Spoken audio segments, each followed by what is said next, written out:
इथे मी सोडे अर्धा तास चांगले गरम पाण्यामध्ये भिजवून घेतलेले आहेत. त्यानंतर सोडे मी चांगले गरम पाण्याने मस्त धुवून घेतलेले आहेत, ज्याने की त्याच्यावर रेती असते ती निघून जाईल आणि स्वच्छ धुतले जातील. पाणी चांगलं नितळून घेतल्यानंतर मी एका टोपमध्ये हे काढून घेतले. त्यानंतर इथे मी 3 मीडियम साईजचे कांदे आणि 1 मीडियम साईजचा टमॅटो घेतलेला आहे. आलं लसूण पेस्ट, तमालपत्र, स्टार फूल, लवंग आणि मिरी, दालचिनी आणि मोठी विलायची. इथे आपण आता एक पळी तेल घेणार आहोत, ज्यामध्ये आपण सोडे हे चांगले तळून घेणार आहोत. ज्याने की ते कडक होतील. चांगले परतून घेणार आहोत आपण हे.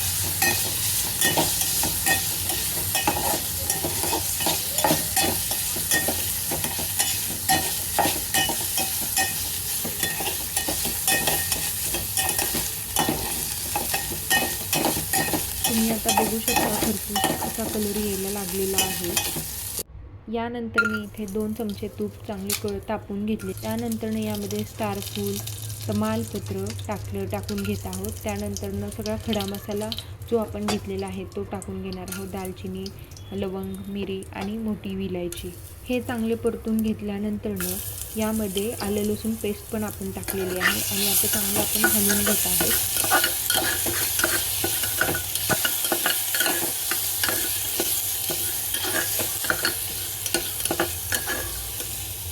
याचबरोबर मी इथे 1 चमचा तेलसुद्धा ॲड केलेला आहे.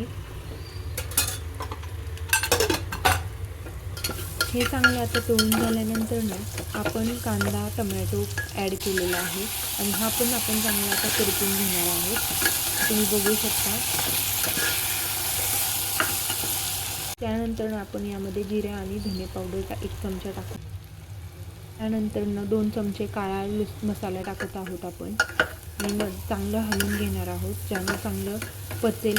बघू शकता चांगलं तेलामध्ये हे पचलेलं आहे. तर आपण आता यामध्ये सोडे टाकलेले आहेत. तर सोडे आपण तळून घेतले होते, ते सोडे आता आपण ह्याच्यामध्ये चांगले मिक्स करून घेणार आहोत, ज्याने की ते एकजीव होईल. इथे मी या वाटीने 1 कप तांदूळ इंद्रायणी राईस मी घेतलेला आहे. इंद्रायणी राईस मी आता टाकून घेतलेला आहे आणि तो पण मी चांगला परतणार आहे. भात चांगला परतून झालेला आहे. आता यामध्ये मी थोडीशी कोथिंबीर टाकणार आहे आणि परत एकदा आपण चांगलं एक मिक्स करून घेऊया.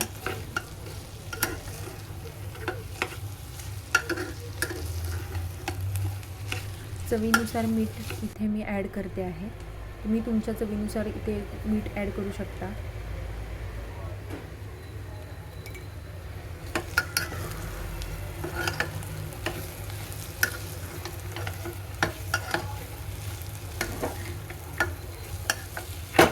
दुसऱ्या गॅसवर मी 3 वाटी पाणी तापत ठेवलेलं आहे, जे की आपण भातात टाकणार आहोत.